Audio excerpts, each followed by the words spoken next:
जय जगन्नाथ। शुभ सकाळ।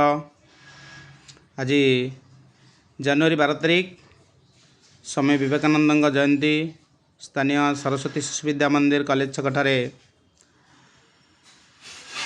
पालित हो जाइए। विद्यालय प्रधानाचार्य श्रीयुक्त मनोज कुमार दास नेतृत्व में यह उत्सव पालित हो सारी। विद्यालय परिचालन समितिर संपादक श्रीयुक्त सौम्यरंजन मिश्र निर्देश अनुसार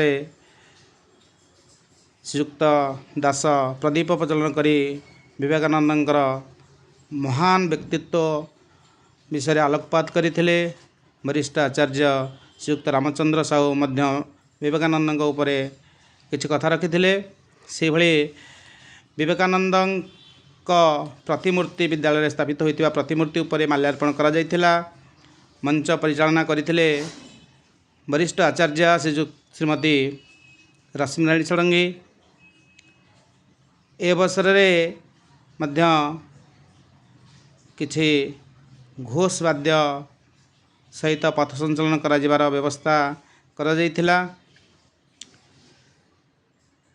विद्यालय प्रांगण रे